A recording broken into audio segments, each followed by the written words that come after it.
je viens à toi. D'un cœur sincère, je me prosterne. Brisé par ma vie passée, Saint-Esprit, viens restaurer. C'est ta bonté qui mène à la repentance, vers le cœur de Dieu. Ton cœur, oh Dieu. Shalom, shalom, bien-aimés frères dans le Seigneur. Encore bienvenue à notre numéro Le Cœur de Dieu.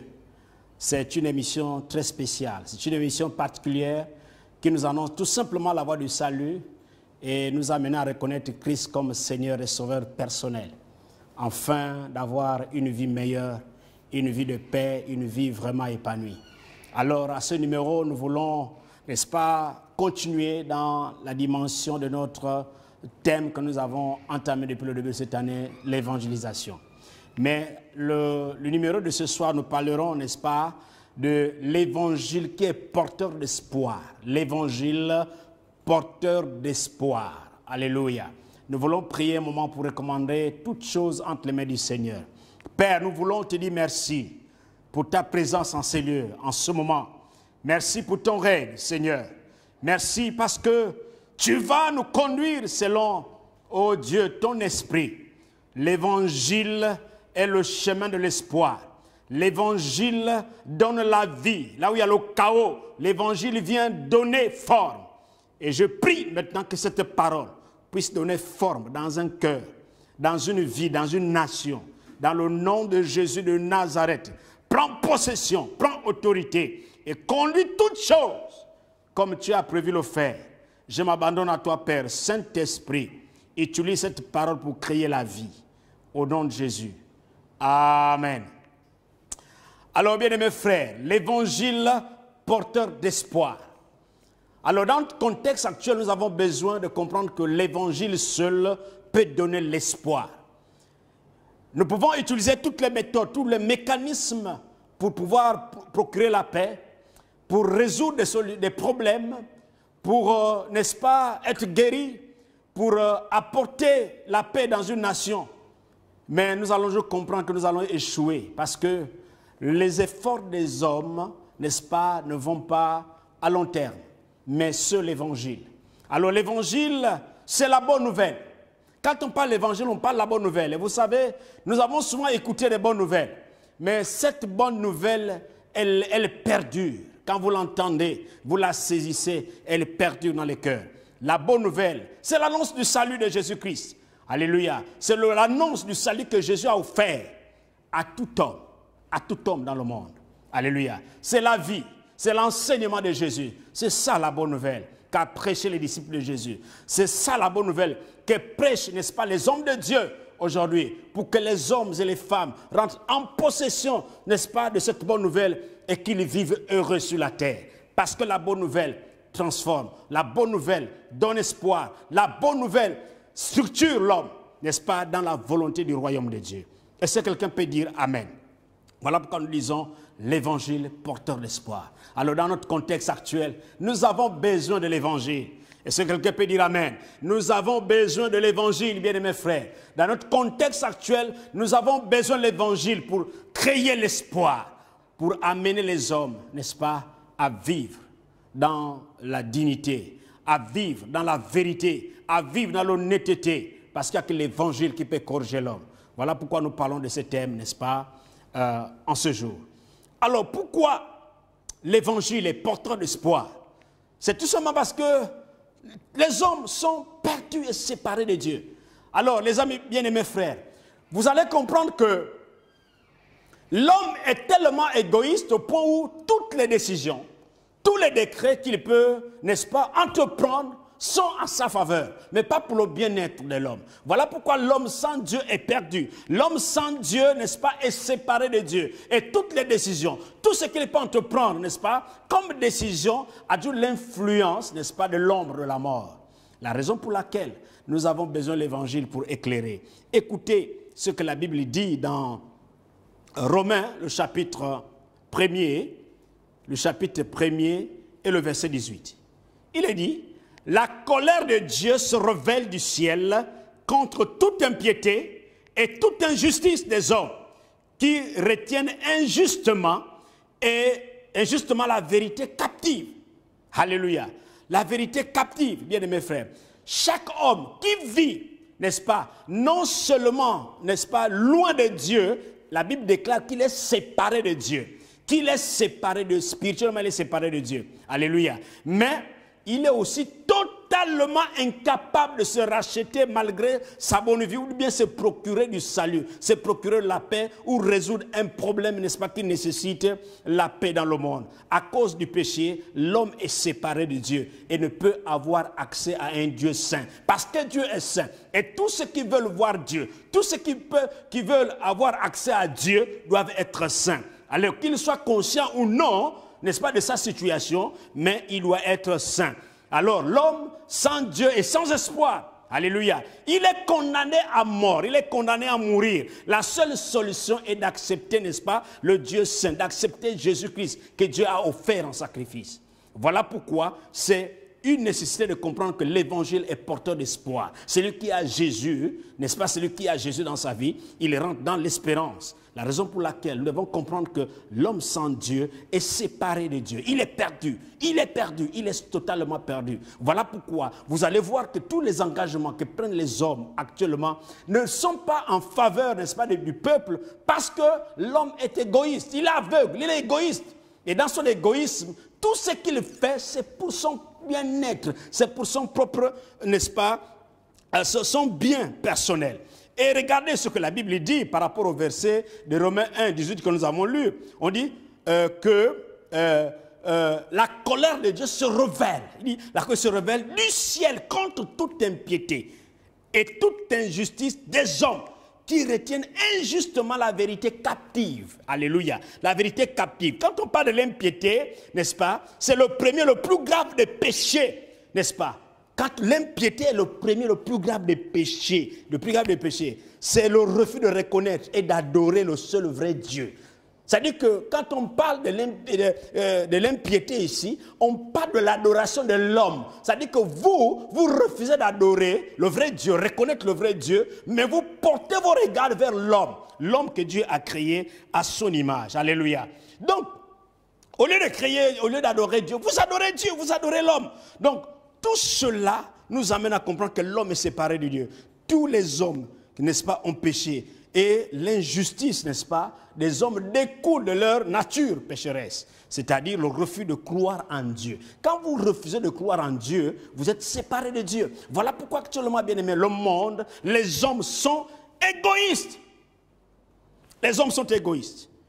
Alors, il n'y a que l'évangile qui peut changer l'histoire de l'homme. Il n'y a que l'évangile. Et la Bible dit dans Jean, le chapitre 14, le verset 6, que Jésus dit, je suis le chemin, la vérité, la vie. Il n'y a que Jésus. Il n'y a que Jésus qui est le chemin, la vérité et la vie. Les amis, nous étions tous perdus. Nous étions tous morts par nos offenses. Et autrefois, nous vivons, n'est-ce pas, notre vie de la manière dont nous la menions. Mais Dieu n'était pas. Mais la Bible nous dit que Jésus, il est le chemin, il est la vérité et la vie. Et encore, il dit dans Romains 6, 23, le salaire du péché, c'est la mort. Mais le don gratuit de Dieu, c'est la vie éternelle en Christ notre Seigneur. Donc, nous avons ce don précieux. C'est Christ notre Seigneur. Alléluia. Donc, le salaire du péché, c'est la mort, la séparation. Quand l'homme est séparé de Dieu, les amis, tout ce qu'il entreprend, il n'y a rien de beau. Vous allez crier, vous allez trouver toutes les méthodes, vous allez appeler les médiateurs. Rien ne se fera, n'est-ce pas, sans la présence de Dieu. Les amis, si vous avez un esprit éclairé, vous allez vouloir du bien de votre prochain.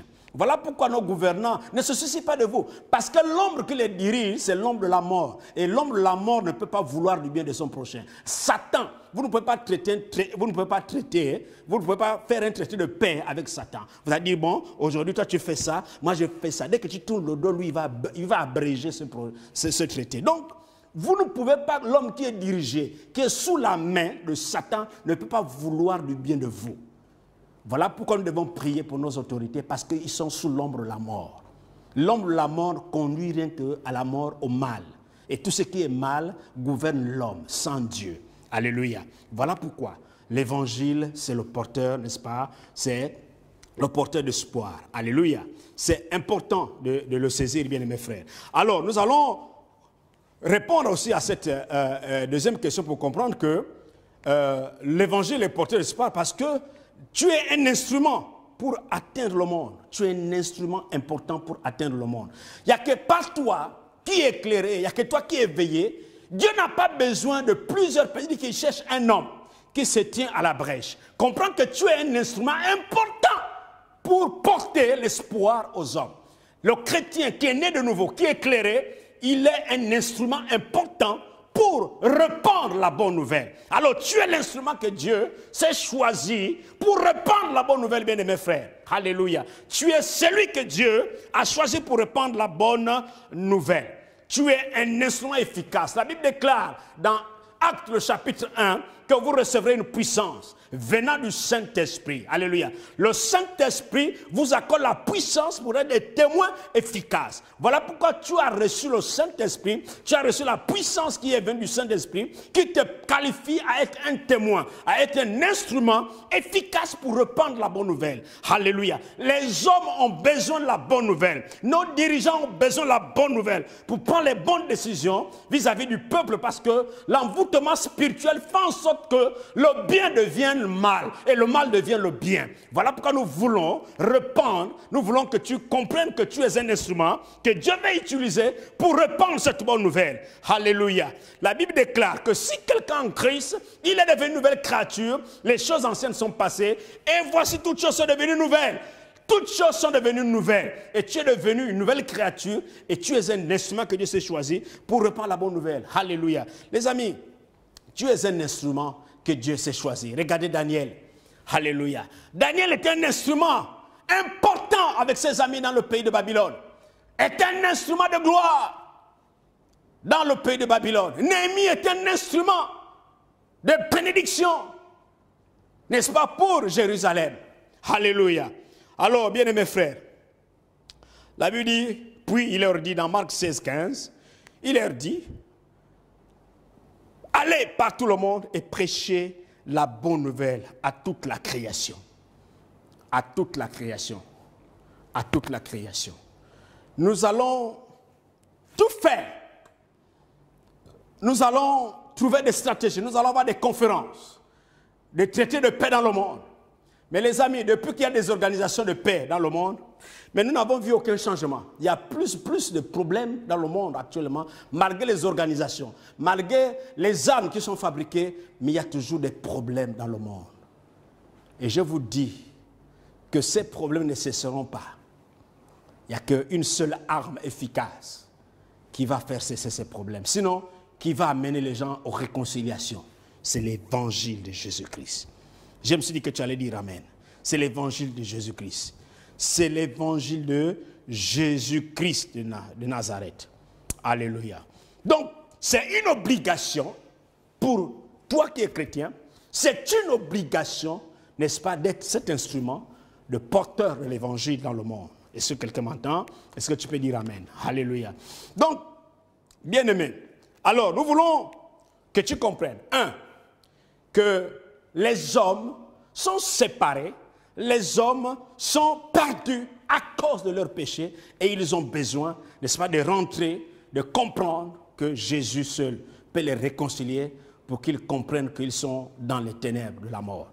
Deuxièmement, tu dois comprendre que tu es un instrument que Dieu s'est choisi pour répandre la bonne nouvelle dans le monde. Alléluia. Troisièmement, plusieurs personnes, n'est-ce pas, cherchent des problèmes à des solutions à leurs problèmes. Et Voilà pourquoi l'évangile est, n'est-ce pas, porteur, n'est-ce pas, de la bonne nouvelle. N'est-ce pas, l'évangile est porteur d'espoir parce que les hommes cherchent des solutions à leurs problèmes. Comme les hommes cherchent des solutions à leurs problèmes, il faut, n'est-ce pas, qu'on leur aide. Alléluia. La Bible nous parle d'un homme qu'on appelle Nicodème. Cet homme n'a pas posé la question à Jésus pour comprendre pourquoi il faut naître de nouveau. Mais lui, il a cherché à savoir comment il faut naître de nouveau. Alléluia. Comment rentrer au ciel? Voilà, comment rentrer au ciel. Pas pourquoi, mais comment rentrer au ciel. Et Jésus l'a expliqué qu'il faut naître de nouveau. Il faut une nouvelle naissance. Donc voici un homme important, mais qui voulait savoir comment aller au ciel. Alléluia. C'est important. Nous avons aussi l'aveugle né de naissance. Cet homme, n'est-ce pas, était aveugle, mais lui, il voulait. Il avait un problème et il voulait voir. Voilà le rôle, n'est-ce pas, de l'instrument qui doit aider les gens à vivre dans l'espérance. Donc, cet aveugle avait une situation difficile parce qu'il ne pouvait pas voir. Et lui, il voyait clair. Et Jésus a répondu, n'est-ce pas, à sa situation-là, a donné la solution, n'est-ce pas, à son problème. Alléluia. Donc les hommes ont des problèmes. Les hommes ont des problèmes graves, bien aimés frères. Il y a des hommes qui ne dorment pas la nuit du tout. Ils ne dorment pas la nuit. Quand vous les voyez la journée, ils sont bien portants. Mais dans leur sommeil, dans leur couche, ils n'ont pas de paix. Ils n'ont pas de paix. Ils n'ont pas de solution à leurs problèmes. Mais la journée, vous les voyez dans les grosses voitures. Ils sont bien portants. Mais la nuit, ils n'ont pas de paix. Alléluia. Ils ont besoin de solutions. Et la solution, c'est l'évangile de Jésus-Christ. Alléluia. Qui a le pouvoir de transformer. Qui a le pouvoir de changer. C'est toi qui dois l'apporter. Alléluia. Voilà pourquoi l'évangile est appelé la bonne nouvelle. Parce que c'est le message de l'espoir, le message de guérison, le message de restauration, le message de victoire, le message de paix, qu'on repent, le message de joie. C'est l'évangile. Alléluia. Les gens ont des problèmes. Notre pays a des problèmes. Alléluia. Vous voyez, quand vous regardez un peu les décisions que les gens prennent, vous vous posez la question, est-ce que ce sont des êtres humains qui prennent de telles décisions? Est-ce que ce sont des êtres humains qui sont assis, qui ont pris ce genre de décisions? Mais vous allez comprendre, pour l'homme spirituel, comprendre que c'est l'ombre de la mort qui influence ces décisions. Voilà pourquoi ils ont besoin qu'on leur apporte la bonne nouvelle. Amen. Alléluia. Alléluia. Alors bien aimés frères, pour terminer, pourquoi l'évangile est porteur d'espoir? C'est parce que l'évangile a le pouvoir de changer. Alors je vais vous parler d'un jeune homme. Ce jeune homme avait une maladie qu'on appelle le complexe d'infériorité. Je ne sais pas si vous avez déjà vécu ça. Je ne sais pas si vous connaissez ce qu'on appelle le complexe d'infériorité. Les amis, si vous avez ça, vous n'êtes pas quelqu'un. Vous vous sentez inférieur à tout le monde. Et devant les autres, vous vous sentez affaibli. Vous vous sentez moindre. Même si vous voulez parler, vous allez dire, si je parle, on va se moquer de moi. Et ce jeune homme vivait cela. En classe, même s'il connaissait, il avait du mal à parler. Parce que s'il parle, les autres vont se moquer de lui. Il ne peut pas se tenir debout devant les autres. Parce que c'est dit, il est d'une classe inférieure. Il ne peut pas rester debout avec les autres. Et là, c'était vraiment compliqué pour lui. Il a vécu cela pendant plusieurs années. Il s'était affaibli. Il ne pouvait pas parler devant les gens. Et quand il était seul, son problème était là. Ça pesait au fond de lui. Il n'était rien parce qu'il est venu d'une classe inférieure. Il n'était pas reconnu, il n'avait pas un grand nom. Et sa famille n'avait pas un grand nom. Et il a vécu des situations difficiles dans sa vie. Mais un jour, il a rencontré Jésus. Vous savez, le premier miracle que Dieu a créé dans sa vie, c'est de le guérir du complexe d'infériorité. Alléluia. C'est de le guérir du complexe d'infériorité. Les amis, l'évangile change. Si quelqu'un vous dit que l'évangile ne change pas, c'est qu'il n'a pas rencontré l'évangile. Si quelqu'un vous dit que l'évangile ne change pas l'homme, ça dit qu'il n'a pas rencontré l'évangile de Jésus-Christ. Les amis, quand vous êtes au contact de l'évangile de Jésus, votre vie est transformée. La raison pour laquelle l'évangile de Jésus donne espoir. Et ce jeune homme quand il a rencontré l'évangile de Jésus-Christ, sa vie avait changé. Il était guéri du complexe d'infériorité. Lui qui avait du mal à parler devant les gens, ces jeunes hommes aujourd'hui, ils parcourent le monde, ils prêchent l'évangile à cause de Jésus. Alléluia. Et vous pouvez aussi être comme ces jeunes hommes. Ils changent la vie. Jésus change la vie. Il change la vie d'un homme. Il change la vie d'une nation. Il peut tout faire. Jésus n'est pas limité. Il peut tout faire. Je ne sais pas ce que vous êtes. Je ne sais pas ce que vous vivez. Mais Jésus peut tout. Jésus peut tout, bien aimés frères. Il change. Il change. Il a changé la vie de ces jeunes hommes. Aujourd'hui, il prêche l'évangile de Jésus. Parce que Jésus l'avait visité. Et Jésus peut aussi vous visiter. Et Jésus veut visiter votre oncle. Les amis, ce n'est pas une puissance économique qui fait l'homme. La puissance économique sans Jésus te rend pauvre. Parce que malgré ta puissance économique, mais quand tu es seul, tu es malheureux. Et tu sais ce que je dis. Quand tu es seul, tu es malheureux. Malgré ce que tu as. Parce que tu n'as pas Jésus dans ta vie. Tu peux expérimenter le pouvoir de Jésus. Voilà pourquoi je te dis encore, l'évangile, c'est un outil d'espoir. Alors tu peux rentrer dans cet évangile. Alors, homme de Dieu, comprenons que toutes les solutions, tout ce que nous pouvons faire avec les moyens humains, nous n'allons jamais les résoudre. Les problèmes spirituels se traitent dans le spirituel. Quand on est un homme spirituel, on agit dans le spirituel. Aucun homme ne peut régler une situation spirituelle avec des moyens humains. Alors, ne nous sentons pas distraits. Ne soyons pas distraits parce que Dieu aime notre nation, le Gabon. Dieu aime la nation, le Gabon. Dieu aime le Gabon. Ne nous sentons pas complexés, ne nous sentons pas distraits. Non. Comprenons que Dieu est capable de résoudre les problèmes spirituels dans notre pays. Vous savez, quand Dieu veut vous livrer, vous pousse à l'erreur. Vous savez ce qu'il a fait à Pharaon? Dieu voulait finir avec Pharaon. Quand Dieu demande à Moïse de sortir avec le peuple, Dieu a endurci le cœur de Pharaon. Et Pharaon est entré, était là, il était content. Il était content. Jusqu'à la 10e plaie, qu'est-ce qui s'est passé? Dieu a frappé fort.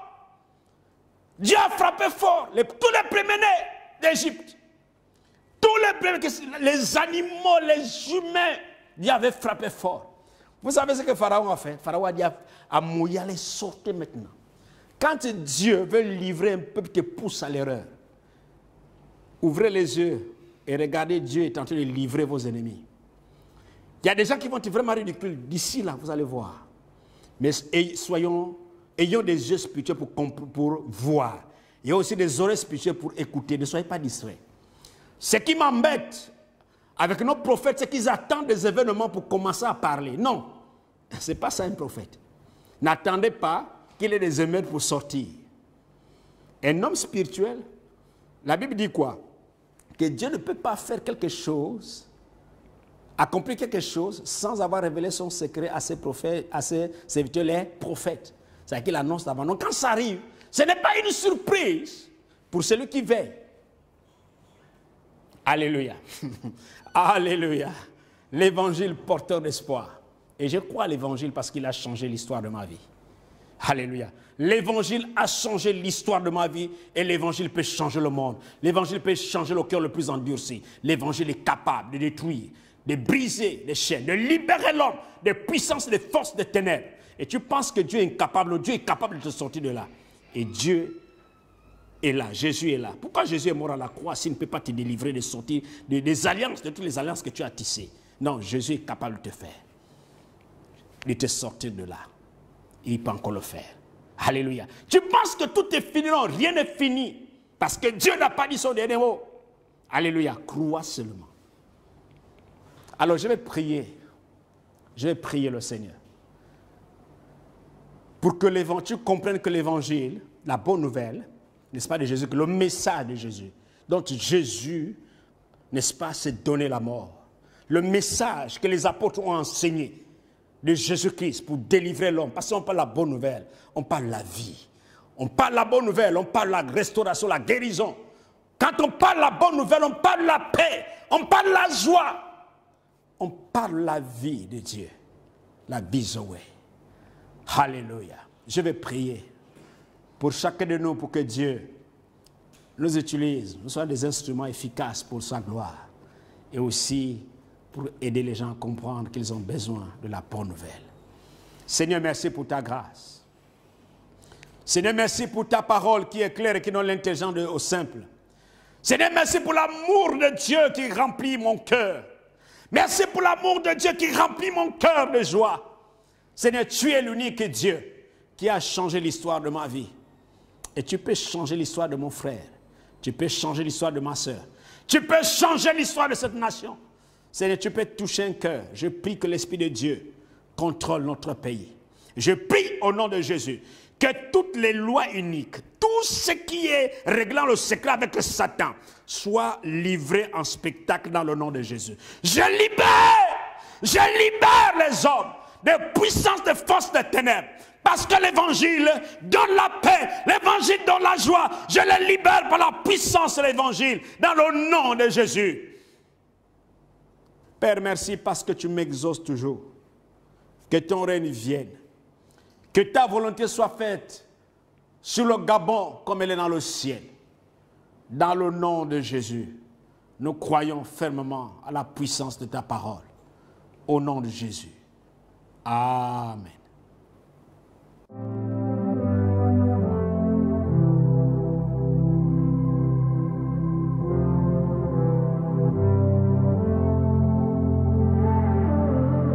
Me voici, je viens à toi.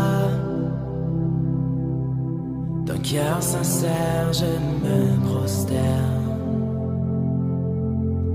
Brisé par ma vie passée, Saint-Esprit, viens restaurer. C'est ta bonté